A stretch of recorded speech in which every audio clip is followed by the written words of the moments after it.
Alert update on a case we've been following for over a year now. You'll recall the actions of 30-year-old Merissa Reed in July of 2023 caused a building on Main Street in Green Bay to partially collapse. One tenant lost everything and had to relocate, while others had to close for a few weeks while the building was secured.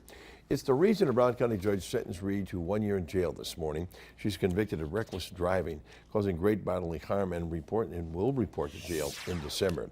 In the meantime, the building's owner and tenants continue to deal with the aftermath. Brittany Schmidt joins us now with more on that. Brittany. Bill, I talked to the owner of the building today, Jim Brick, and he says Reed's actions impacted everyone in the Main Street Commons family.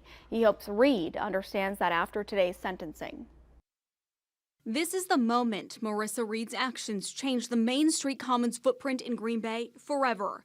2,200 square feet of rental space is now an outdoor place for tenants who remain.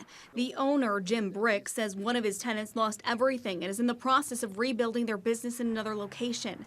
Court documents show one restitution request is nearly $6 million.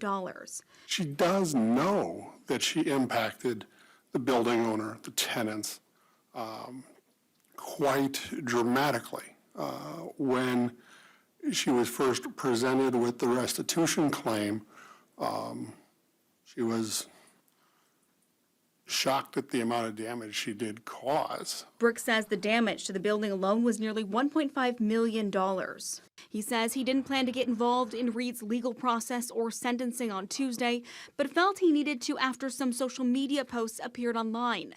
Brick's attorney spoke for him in court. After those postings that I shared with the court where the defendant, after being convicted, went on a Facebook rant about how no one cared about this stupid building until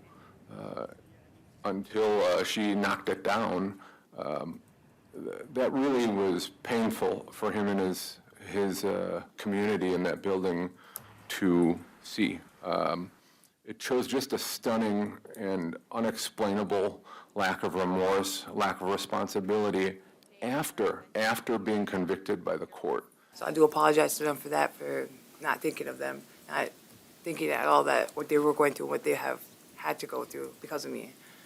I do want to apologize for that. Brown County Judge Samantha Wagner sentenced Reed to 1 year in jail, followed by probation. You're very lucky that nobody was hurt more than LW. Nobody was in that building when you decided to crash a car into it. Had somebody been hurt, this would be a very different day for you. According to the criminal complaint, Reed told investigators she crashed after another driver cut her off. A restitution hearing is set for mid-November. Bill.